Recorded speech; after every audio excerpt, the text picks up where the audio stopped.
Olá pessoal, bem-vindo e bem-vinda ao canal Amu Invest. VILG11, o VILG11, vale a pena? Venha saber.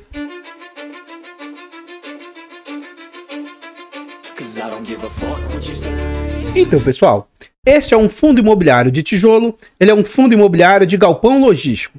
Na data em que eu gravo o vídeo, ele está sendo negociado a R$ 78,30.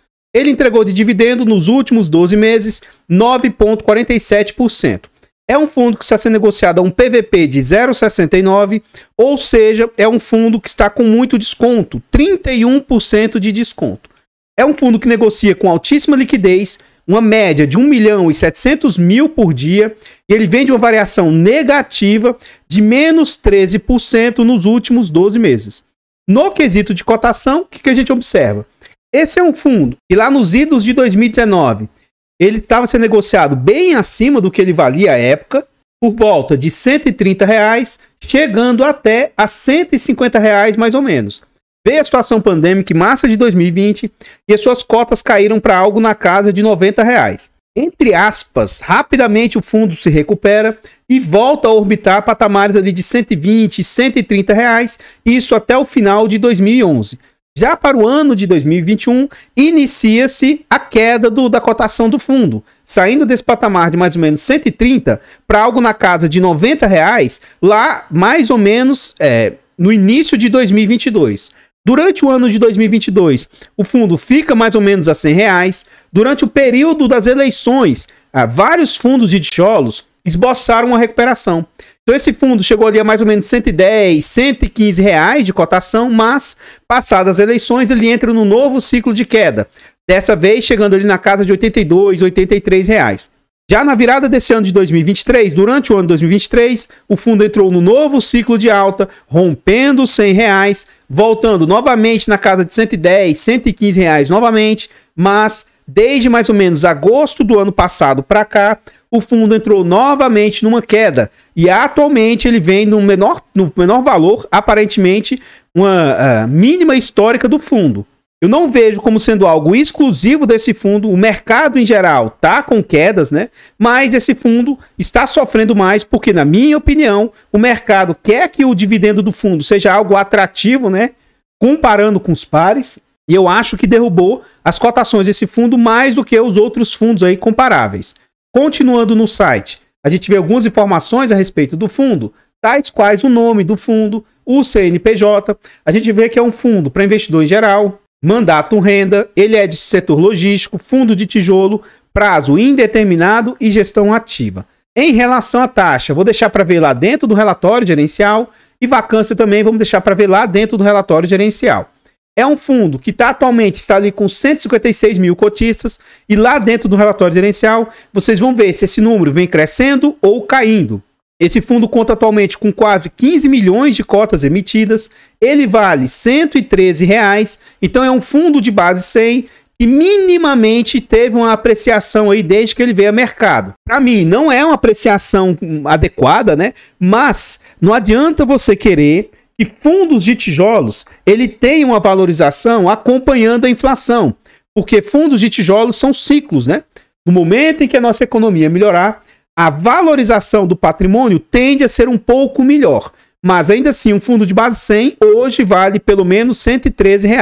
É um fundo que tem valor de mercado de 1 bilhão e 700 milhões e o último dividendo anunciado pelo fundo foi de 61 centavos e segundo a própria gestão, isso aqui a gente vai ver lá dentro do relatório gerencial, eles estimam uma melhoria na distribuição dos dividendos para os próximos meses aí. Então aguardemos para ver como que a gestão vai se comportar nesse sentido. Continuando no site, a gente vê algumas informações a respeito do fundo, como o dividend yield médio do fundo. Então, o que a gente observa comparativamente lá no período pandêmico, que o dividend yield do fundo chegou a bater ali entre 0,4 e 0,5 mais ou menos, desde 2021 para cá, esse dividend yield médio superou o 0,6. Apenas no início desse ano, beliscou ali 0,6 e no final de 2022, para o início de 2023, ele beliscou ali 0,6. Atualmente, o yield do fundo agora, ele está mais próximo de 0,7. Os últimos resultados representaram ali 0,78, 7,4, 7,3, 7,1 e o último dividendo 0,75. Isso a gente vê porque os dividendos, ó, chegou um momento que o fundo estava entregando um dividendo mais alto, ele tinha não recorrentes ali de vendas de ativos, né? Entre 0,70 centavos, 72, 70 centavos, mas teve uma queda na distribuição de rendimentos, ó, que caiu para inclusive 56 centavos. Desde o início do ano, o fundo vem numa melhora na entrega dos seus rendimentos. E, de novo, né, segundo a gestão, tem uma perspectiva aí de aumento na distribuição dos dividendos do fundo. Continuando no site, a gente vê aqui as últimas entregas do fundo. Então, no dia 31 do mês 10, o fundo entregou no dia 14 de novembro, ele pagou ali 61 centavos. Como esse vídeo é gravado com 2 semanas de antecedência, seguramente, quando esse vídeo for ao ar, já vai ter sido anunciado ali no final de novembro os dividendos a serem pagos lá em dezembro. Eu não sei se quando esse vídeo for ao ar já vai ter sido pago os dividendos de dezembro, mas o anúncio com certeza já vai ter sido. E segundo a gestão, esse dividendo tende a ser um pouquinho maior do que está sendo atualmente. Agora, a guidance que a gestão traça, né, não necessariamente significa que vai acontecer. É só uma perspectiva do que eles esperam o cenário aí. Continuando aqui, a gente vê sobre a rentabilidade do fundo.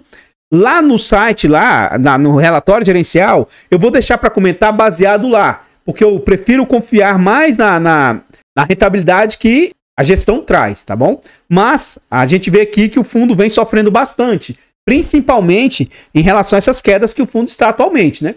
Um fundo que vale ali R$115 mais ou menos, né? Um pouco menos. Hoje está sendo negociado nessa faixa de 70 e poucos reais, né? Quase R$80. Então, essas quedas aí da cotação do fundo impactam na sua rentabilidade. Então, principalmente com essas quedas recentes aí do último mês, o fundo está com rentabilidade negativa de menos 10%, o CDI do período quase 50%, o IPCA, que é a inflação, 34%, o IFIX 13% e o IDIV, que é o índice de dividendos das ações, vem ali com 51%. Então, nos últimos 5 anos, o fundo vem com rentabilidade ruim. Então, pessoal, antes de a gente continuar vendo mais a respeito desse fundo imobiliário, eu trago para vocês formas de apoio financeiro ao canal. Se você gosta do nosso trabalho e quiser nos ajudar, considere fazer uma doação para o nosso Pix, amuinvest@gmail.com. Qualquer doação é muito bem-vinda. Outra forma de apoio financeiro, o nosso canal conta com um clube de membros. Torne-se membro do nosso canal a partir de 10 centavos por dia, R$ 2,99 por mês. É um valor barato, irrisório, acessível, mas que para o canal faz muita diferença. Tornando-se membro, além de nos ajudar, você vai ter acesso antecipado a vídeos. Lembrando que esse vídeo é gravado com 2 semanas de antecedência. Você participa do grupo do Telegram, tem preferência quando pede vídeo no canal e ainda tem desconto na nossa planilha de controle financeiro. Essa nossa planilha é um ótimo produto, com muitas funcionalidades. Adquirir a nossa planilha é uma forma de vocês nos apoiarem aí financeiramente, além de ser um ótimo produto. Adquira, porque ela vai te ajudar a organizar seus ativos, vai te ajudar na sua declaração de imposto de renda e até no poder decisório de qual ativo comprar. Adquira, porque além de tudo é uma forma de nos apoiar financeiramente. Por fim, nós contamos ainda com e-books de introdução aos fundos imobiliários, introdução aos fiagros. São e-books de ótima qualidade, baratos, acessíveis. Adquira os nossos e-books, porque além de nos ajudar imensamente, comprando é uma forma de nos apoiar aí financeiramente. Esse vídeo aqui foi uma sugestão do nosso membro, né? E ele falou o seguinte: Amu, valeu, os fundos da Vinci estão em queda livre. Depois, poderia fazer um vídeo novo sobre o VILG, que deu um bom mergulho? Em 12 de novembro, a cota chegou a R$ 77 e ele está orbitando mais ou menos essa faixa agora, ou seja, um PVP de 0,68. Então, assim, eu vou deixar para comentar lá na segunda parte, onde eu falo especificamente do fundo e dou a minha opinião. Eu vou deixar para comentar lá as minhas impressões a respeito desse fundo, tá bom? Então, eu discordo que são os fundos da Vinci que estão em queda livre. Os fundos imobiliários como um todo, a renda variável como um todo, estava em queda livre. Na data que eu estou gravando esse vídeo, eu estou gravando ali no finalzinho de novembro. Na data que eu estou gravando o vídeo, nessa semana que eu estou gravando o vídeo, os fundos deram uma pequena respirada e uma pequena recuperada. Então, o mercado vinha em queda e agora, aparentemente, pode ser que ele tenha dado uma pontada aí para o rally de fim de ano, né? Então pode ser que tenha uma alta aí no final de dezembro aí. Mas esse movimento, na minha humilde opinião, não está ocorrendo especificamente com os fundos da Vinci. Realmente a gestora Vinci é uma gestora que é muito criticada no mercado. Eu particularmente não gosto desse fundo aqui, não gosto do fundo deles de shopping. Eu tenho o fundo deles de lajes e o fundo também de renda urbana deles, mas são 2 fundos que eu tenho por questões assim, que eu considero ser fundos medianos. Realmente eu não vejo como sendo fundos de ponta. E, principalmente em razão da alavancagem que esses fundos carregam aí, acredito que os fundos vêm sofrendo bastante. Então, esse fundo aqui também tem alavancagem, mas eu vou deixar para tratar isso lá dentro do relatório gerencial. Aqui agora nós estamos dentro do relatório gerencial. É o relatório mais recente ali entregue pelo fundo. Aqui a gente vê algumas informações a respeito do fundo. É um fundo que surgiu no mercado no final de 2018. Ele, na data do relatório, estava a 80 e ele caiu um pouquinho mais. E ele vale ali 113, quase 15 milhões de cotas. E atualmente 156 mil cotistas. Mas a gente vai ver que esse número aqui é um número que está vindo em queda. Esse fundo, atualmente, como ele tem um patrimônio de quase 2 bilhões... A taxa cobrada pela gestão hoje está nessa faixa de 0,75. Quando você olha para uma taxa dessa de 0,75, inicialmente você olha, poxa, uma taxa barata, né? Mas a gente vai ver na prática, lá pela DRE, o que as despesas representam frente às receitas. E aí eu digo se é uma taxa barateira ou não. Só por aqui seria uma taxa barata, mas quando a gente vai ver na prática, e por isso que eu não gosto de olhar pelas taxas que as gestões trazem, né? Prefiro ver na prática lá. Isso aí eu vou deixar para ver mais à frente. Esse fundo tem taxa de performance de 20% se eles conseguirem bater a média de PCA mais 6. Então, no relatório lá na DRE não fica claro se o fundo está oferindo performance aí. Mas pode ser que o fundo ganhe uma receita a mais em razão de taxa de performance. Ele traz alguns destaques, né? A gente vai ver mais à frente que o fundo reduziu bastante a vacância dele. Atualmente está com 97% de ocupação. Ou seja, reduziu para 3% de vacância, uma vacância que estava acima de 10%, então isso aqui é muito positivo. A maioria dos contratos do fundo vão vencer quase que 80% só a partir de 2027, então no horizonte de médio prazo, isso aqui traz bastante tranquilidade para o fundo. E aqui ó, é o que eu falei que a gestão estima que eles vão melhorar em mais ou menos 7 centavos os seus dividendos. Isso a partir do meio do ano de 2025. Então, dos próximos 2 trimestres, tende a ter uma melhoria, que a gente vai ver mais à frente com alguns detalhes, mas os dividendos tendem a ser crescentes aí. Podendo ser até um pouquinho mais do que isso, porque também tem renovatórias nesse meio termo aí. Continuando aqui no site, ele traz uma visão macro, essa parte todinha eu costumo pular, e nessa próxima página que ele fala sobre essas questões de carência. Então, o que acontece? A ocupação do fundo, que chegou a ser de 13% de vacância, 87% de ocupação, saltou para 97% de ocupação. Isso vai trazer quase 7 centavos aí, ó, de incremento para as receitas do fundo. E se o fundo conseguisse zerar a vacância, conseguiria trazer mais 2 centavos aí para o fundo aí. Agora, o que acontece? Foi dado carência, né, para essas renovações aí, para esses aluguéis. Então, ó, no quarto trimestre de 2024, ou seja, outubro, novembro e dezembro, vai adicionar 2 centavos aí para os resultados do fundo. No primeiro trimestre de 2025, janeiro, fevereiro e março, vai aumentar ali mais 3 centavos. E para o segundo trimestre de 25, abril, maio e junho, ali mais 2 centavos. Então, 2 com esses 3 aqui, ó, 5 centavos e depois mais 2 centavos, 7 centavos. Então, são esses 7 centavos aí que estima de aumentar até do segundo trimestre de 2025. Mais à frente que ele fala sobre performance, ele mostra o que o fundo teve de resultado, né? Então, ó, o resultado do fundo foi de 9 milhões e 600, 64 centavos, só que o resultado bruto foi de quase 12 milhões, o que daria ali 80 centavos. Então, essa diferença maior aqui está tanto na despesa financeira, que é as alavancagens que o fundo tem que pagar, quanto também nas taxas que vão para a gestão. As taxas que vão para a gestão entre administrador, gestor e tal, ó, é 934 mil. Então a gente vai calcular o que esses 934 mil representam entre esses 552 mil e esses quase 12 milhões. Esses dois valores aqui, ó, são valores positivos. E o que essa despesa representa frente a esses dois valores aí? Então vamos calcular aqui na prática, ó, 934 mil, esse valor aqui vezes 100, dividido por esse valor aqui, ó, dividido, isso aqui vai dar 12 milhões e 500 mil. Então a gente vê que as despesas ali estão em 7,47%. Então eu considero ser uma despesa bacana. Não é careira as despesas do fundo aí. O fundo vinha com a reserva quase zerada e nesse mês o fundo teve um resultado ali, ó, de 9 milhões e 600, mas distribuiu apenas 9 milhões e 100. Então ele fez uma reserva ali, atualmente a reserva está em 4 centavos. E ele praticamente tinha zerado essa reserva. Então o fundo vinha com as reservas baixas, fez um incremento de reserva ali durante uma venda de ativo, né, que facilitou para que ele tivesse não recorrente ali. E essas reservas foram sendo zeradas, né? E agora, novamente, ele fez um incrementozinho de reserva aí. Continuando aqui, ele fala as estimativas da guidance. Eu não vou ler essa parte para vocês, mas aqui ele explica com os vencimentos dos contratos, né? Então, a guidance atual, ele está entregando bem próximo da banda inferior da guidance. Então, ele estimava entregar entre 60 e 67 centavos. Ele está entregando aqui bem abaixo, né? Mas ele estima, ó, porque a banda inferior suba para 62, 65 e 67, que é um bom salto, né? Isso aqui dá um salto, gente, de mais de 10% aí. Então, é um bom incremento nas receitas, né? Então, isso é a banda inferior.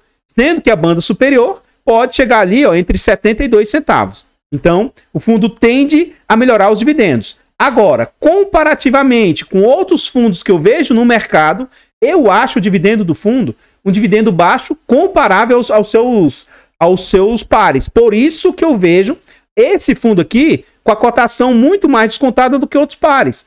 Por exemplo, o LVBI, que eu vejo um fundo comparável, mas para mim de mais qualidade, o LVBI tem um dividendo bem melhor. E é um fundo que a cotação não despencou tanto e o dividendo é melhor que esse aqui. Até por isso, talvez o mercado não bata tanto no LVBI quanto no VILG, né?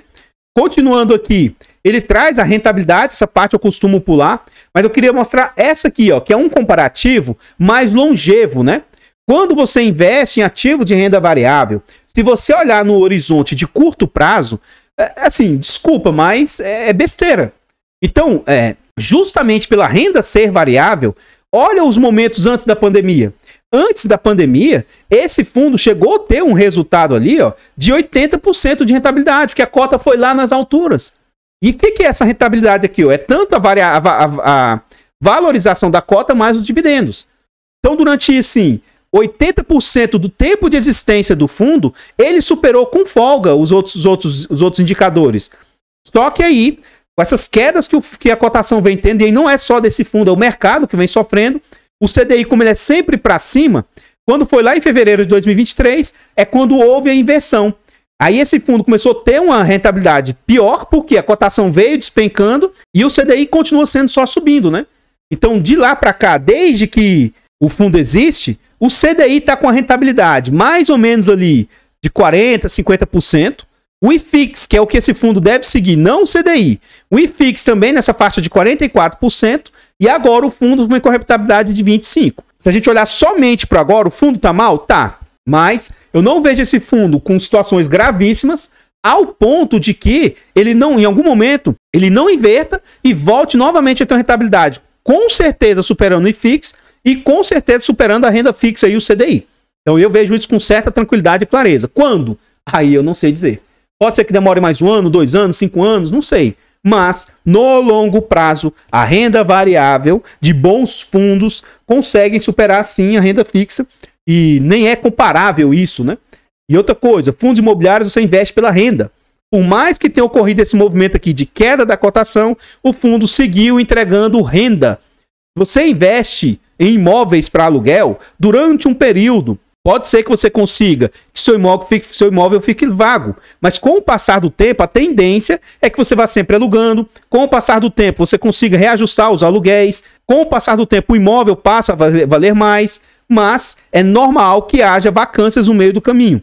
Mas, quando você investe num imóvel, o principal que você investe é para que ele te dê renda dos aluguéis. Fundo imobiliário é a mesma coisa. Quem investe em fundo imobiliário olhando para a valorização, desculpe, não seria o ideal. Quer tentar buscar valorização, você pode ir mais para o mercado cripto ou mercado de ações. Mas mercado de fundos imobiliários, para mim, a preocupação principal deveria ser renda. Então, pessoal, antes de a gente continuar vendo mais a respeito desse fundo imobiliário, eu trago agora para vocês formas de apoio gratuito ao canal. Você gosta do nosso trabalho e não quer ou não pode nos ajudar financeiramente, considere nos ajudar de forma gratuita. Basta aqui nesse vídeo você deixar o like, comentar, compartilhar, se inscrever no nosso canal e ativar o sino. Tudo isso é de graça e pra gente faz muita diferença. Nós estamos com a meta de tentar chegar aí a 20 mil inscritos. Se inscreva no canal e nos ajude a chegar a essa meta aí. Desde já, muito, muito obrigado. Comenta aí para nós o que você acha a respeito desse fundo imobiliário. Você conhecia? Você tem? Você investe em fundos de tijolos, fundos do setor logístico? E dos que tem, você investe nesse fundo aqui? Comenta aí que seu comentário é muito importante para nós. Eu, particularmente, gosto muito do segmento logístico. Acho que atualmente é um dos segmentos muito sólidos, né? Muito resiliente. Apesar das quedas, é normal, mas você vê que, por enquanto, é um segmento que não está sofrendo tanto. Durante a greve dos caminhoneiros, foi um momento em que os fundos logísticos sofreram muito, as suas cotas despencaram muito, mas passado isso, mesmo na crise Covid, da pandemia lá, esse segmento de setor logístico não sofreu muito. Então, é um segmento que eu gosto bastante, eu acho que é um bom setor aí. Não existe para mim essa história de melhor setor e tal, né? Mas eu considero ser um ótimo setor para se investir. Eu, particularmente, como eu já antecipei, não gosto desse fundo. Apesar do mercado ultimamente não gostar muito dos fundos da Vinci, né? Eu considero ser uma gestora até aceitável, sim, mas é uma gestora controversa. O pessoal não tem reclamado bastante, né, dos fundos. A minha questão com esse fundo é que eu acho que ele tem um dividendo baixo e, por consequência, um dividend yield baixo. E por isso, poxa, você vê um LVBI com R$100 de cotação e ele vale um pouquinho mais que o VILG, tá? Ele vale mais ou menos 120. Então é um fundo que eles são mais ou menos da mesma época. O LVBI valorizou mais que esse fundo. Ele entrega um dividendo melhor que esse fundo. Então, assim, eu vejo como sendo, teoricamente, um fundo melhor. Então, eu não gosto muito do trabalho que a gestão faz nesse fundo. Numa carteira diversificada, não vejo problema em tê-lo. Mas não é um fundo da minha preferência. E o fato de eu estar falando negativamente a respeito do fundo, não é um fundo ruim. Vocês vão ver que ele é um fundo diversificado, ele tem diversos imóveis e tal, mas não é um fundo da minha preferência. Isso não significa indicação de compra, venda ou manutenção do ativo de maneira alguma. Aqui eu gostaria de reforçar novamente que a gente está tentando chegar a 20 mil inscritos. Se inscreva no canal aí, nos ajude a chegar a essa meta de 20 mil. Todos os nossos canais estão em outras plataformas. Vá nessas plataformas, siga, se inscreva, comente, compartilhe, que ajuda demais. Eu abro caixa de pergunta frequentemente no Instagram. Deixe a sua dúvida lá, que eu vou procurar atender com a máxima rapidez. Voltando aqui ao relatório gerencial, aqui a gente vê aquela questão que eu falei para vocês. Ó. Note que o número de cotistas, que já chegou, acredito eu, ó, pelo menos entre 160 e 165 mil cotistas, atualmente ele vem em queda livre. Acho que é a menor quantidade de cotistas dos últimos anos aí, ó, com 156 mil. Então vem caindo, né? E liquidez média do fundo aí, na média de 1 milhão e 900, 2 milhões de negociação por dia. Continuando aqui no relatório, ele traz sobre a carteira do fundo. Então esse é um fundo que os seus imóveis valem ali, ó, 1 bilhão e 900 milhões. Ele tem mais 80 milhões ali em liquidez e a alavancagem dele é 310 mil. A alavancagem bruta do fundo é de 15%. E a alavancagem líquida, segundo a gestão, cai para 11,8%. Amor, o que é essa alavancagem líquida? É porque, se você tirar essa parte aqui, ó, que ele tem em caixa ou liquidez, tirar essa parte do que ele tem a pagar, aí a dívida do fundo passa a ser uma dívida, uma alavancagem de 10%, que eu reputo bem tranquilo. Por isso que eu não vejo que esse fundo tem algo tão grave assim. Ele fala que não ficou muito claro para mim, pelo menos, ou eu que sou muito burro, né? Ele fala aqui, ó. O fundo possui 310 milhões em obrigações financeiras de longo prazo. E líquido das aplicações financeiras, 229 milhões. Que representam 11% dos ativos imobiliários. Desse montante, 6% representa vencimento em até um ano. Ou é 6% dos 229? 6 vezes 2, deixa eu fazer isso aqui, ó. 229 vezes 6,3 e vamos dividir isso aqui por 100. Então isso aqui dá 14,4 milhões. Por que eu estou fazendo essas contas? Se a gente for ver bem, para 2025 ele está aqui como 17. Então, ou 20 milhões que seja, não bate muitas contas, né? Então, sei lá. Mas está aqui a alavancagem que ele tem aí para os próximos meses, né? Para os próximos anos. Como é um fundo que separa um valor alto de despesas, né?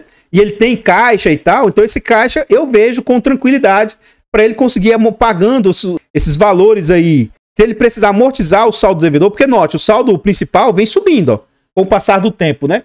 Então, se ele precisar ir amortizando esses principais aí, ele tem caixa suficiente. E o recurso que ele vem gerando atualmente, eu acho que é suficiente para ele ir pagando as despesas financeiras. O que ele gera aí de capacidade operacional é suficiente para ele ir arcando com essas despesas financeiras. Continuando no site aqui, ele mostra alguns indicadores. Outro ponto que me chama a atenção é o seguinte: como que um fundo que hoje tem uma receita média de aluguel por metro quadrado maior do que o mercado, ele superou a média de mercado, por que ele tem um dividendo tão baixo então, né? Isso me causa estranheza, mas não cabe a mim. Taxa de ocupação aí sim. Para mim, 5% é algo totalmente normal que aconteça. De 5 a 10 é algo que também está tranquilo. Então ele saltou bem a vacância dele. Isso é um ótimo trabalho que a gestão vem fazendo aí. Então, 97% de ocupação é algo muito, muito bom. E a inadimplência do fundo, que era zerada, teve uma certa inadimplênciazinha aí, reduziu para menos 3%. O que isso significa? Que ele recebeu algumas inadimplências que ele vinha tendo aí com o passar do tempo. Continuando que ele mostra o portfólio que ele tem. E para mim, toda vez que você vai olhar um fundo, o ideal é você observar as principais posições do fundo. Então, o principal inquilino do fundo é a Tokstok, com 15%, e ele é bem pulverizado com os demais inquilinos. Então, para mim, o único ponto de atenção é que um único inquilino ali represente 15% dos espaços. Mas é algo aceitável, né? Para um fundo de tijolo é algo totalmente normal. 91% dos seus contratos são típicos, eu vejo isso aqui também de forma bem bacana. Ele tem pulverização por setores aí dos seus inquilinos. Além do mais, tem também a diversificação bacana em diversos estados do país aí. Aqui ele mostra onde ele tem a ocupação em diversos estados aí, e cada um dos imóveis, né, que o fundo possui. Aqui ele fala o prazo médio dos seus contratos, o vencimento dos contratos, 5% venceu ou vai estar vencendo esse ano. O ano que vem também é pouco. 2026 vai vencer ali 12% dos contratos, e o grosso começa a vencer a partir de 2027. Então, no médio prazo, é um vencimento até relativamente tranquilo. A maior parte dos seus contratos estão indexados a IPCA, 78%, e ele tem ali 22% a IGPM. Continuando aqui, começa a ver os imóveis. Eu vou passar com um pouquinho mais de rapidez, nem vou comentar um por um dos imóveis. Qualquer coisa, você vai pausando o vídeo e dando uma olhada aí com atenção.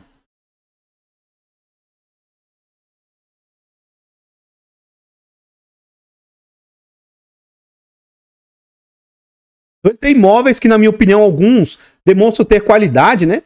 Algo que eu vejo bacana. E ele tem aqui embaixo, ó, o que significa esse L? Localização estratégica. O E, o C, o P, o B. O que significa isso? E aí cada um dos imóveis, ó.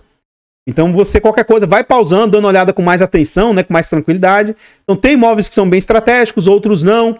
Tem imóveis aí que são condomínios, tem outros que são build to suit. Interessante aí que ele traz o que significa cada um desses imóveis que ele possui no seu portfólio. Mas, em geral, o fundo tem uma boa diversificação de imóveis, né? Eu vejo isso de forma bem bacana. Então, pessoal, o que eu tinha para trazer a respeito desse fundo imobiliário são somente essas informações. Eu gostaria de agradecer imensamente todos vocês que nos apoiam, seja de forma gratuita, seja de forma financeira. Considere se inscrever aqui no canal e nos ajudar a chegar aí aos 20 mil inscritos. Desde já, muito obrigado, eu vou ficando por aqui e eu espero encontrá-los nos próximos vídeos. Fiquem todos com Deus, tenham um bom dia, uma boa tarde, uma boa noite e... fui!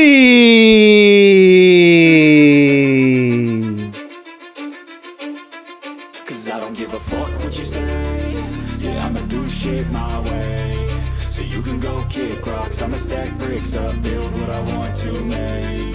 Yo, I got a lot of shit to say, so I'ma do this every day. I'll be writing